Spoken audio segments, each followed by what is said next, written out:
Good morning, boys and girls. Today is Tuesday, the 5th of May, and the color is yellow, and our number is 4. So today I thought we would do two little things in keeping with our frog experiment or our frog lesson. So my son and I took a walk down to the water this morning, and I gathered some things so that I can make my own pond at home. A pond is where most frogs live. A pond is a body of water that usually is still. It's not like the ocean or a lake where water flows in and out of it. It's usually a pretty still body of water. So therefore, animals like frogs and certain kinds of fish just live in ponds. So I thought I'd recreate a pond today, and this could be something that you could do at home if you go outside and take a walk. So first, I got a really big container, and I went down. I live by the water. I live by Shark River. So I just took some water. So this is actually salt water, not necessarily pond water, but you know what? I don't live near a pond, so it's the best I could do. But as you can see, the water is not necessarily clear. It's slightly yellowish, which kind of makes sense because yellow's our color of the week. Right. And clear water comes from the tap. So I just took some things. I picked up some things that would make like the environment of a pond. So you can find lots of things in a pond, but I found some sand. And I found some rocks. Throw some rocks in there. And I picked up some rocks off the little sandy area by the beach. There's also some dirt, because there's lots of dirt in ponds too. And I got some grass, because lots of things float on the top of the grass. And I found one of these, which I thought I could stick in the sand like that to make it fun. It's like almost, they're like weeds. But in ponds, there's always green trees and leaves and plants all surrounding the pond. I found some sticks. So maybe float some sticks in there. We could pretend that they're logs, because you know what? Frogs like to sit on logs. Some little pieces of grass to float around. And then I thought this was cool, and you might think, ew. This is some seaweed that I got out of the water. But I thought I'd put it in the water so it kind of looks like lily pads, because frogs like to sit on top of lily pads, and they sometimes hop from lily pad to lily pad.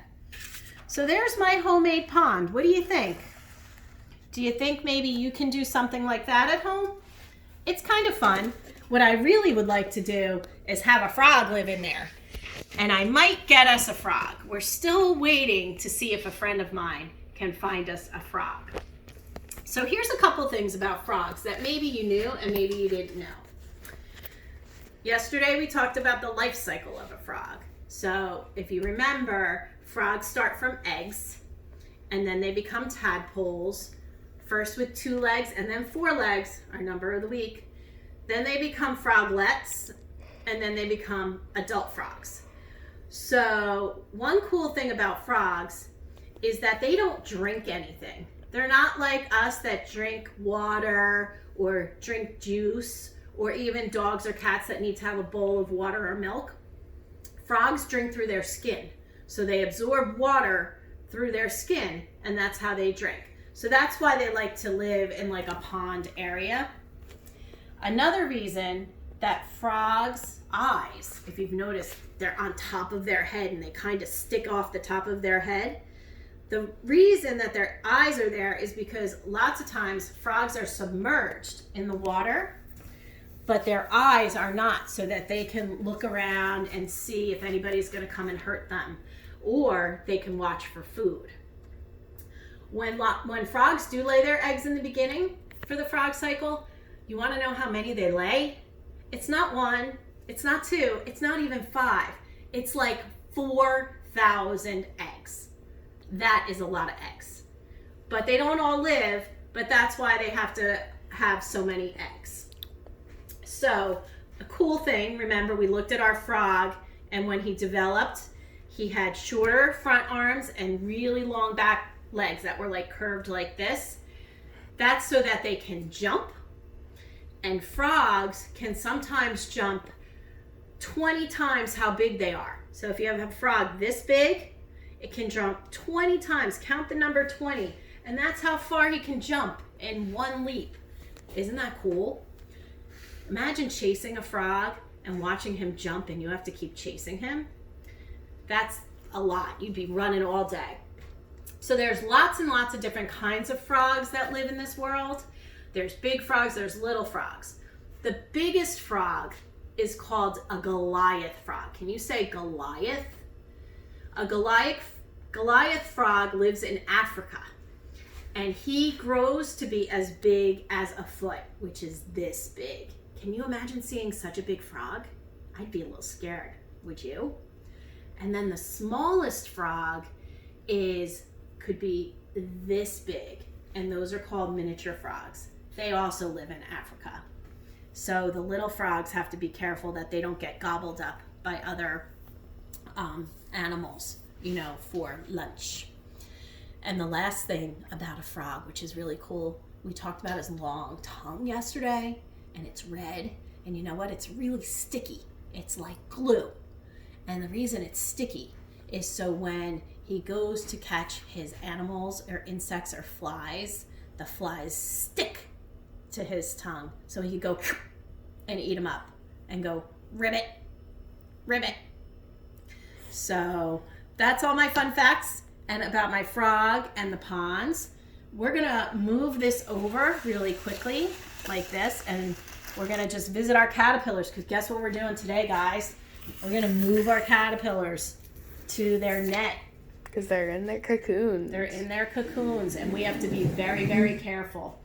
So if you can see here, there's 5 of them hanging. They've been hanging like that for several days now, and they have their cocoon around them. And what do we call them? Do we remember? They're called chrysalises. And the cocoon makes a little bit of a harder shell, so when I move it, they're hopefully not going to get damaged. So we're going to move it from here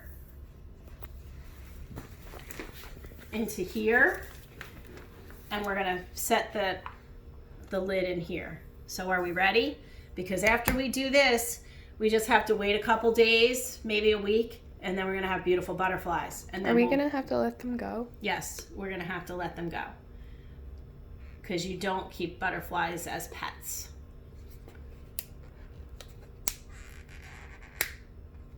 I'm trying to be very careful because I don't want to jiggle them too much.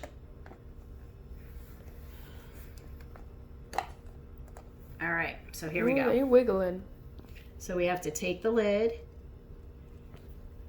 and very carefully do this.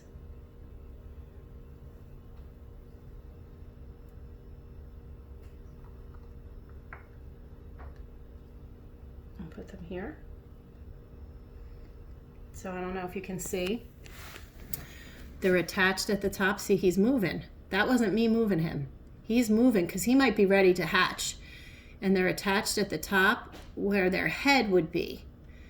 And we're going to just take it very carefully.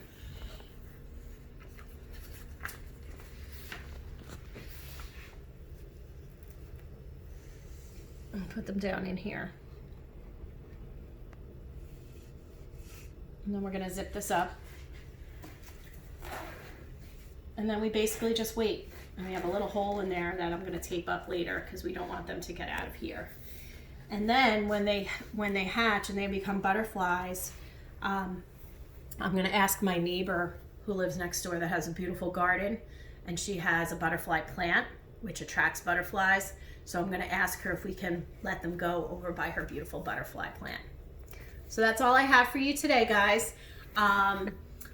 If you look on Google Classroom, I put a fun froggy song that you can look at later. And if I have time, I have a cute frog book that I'm going to try to read to you. But otherwise, keep an eye out for Circle Time with Miss Mary. And Miss Kim is reading some great books, and Miss Seaham has a surprise. So I'll talk to you later. Bye.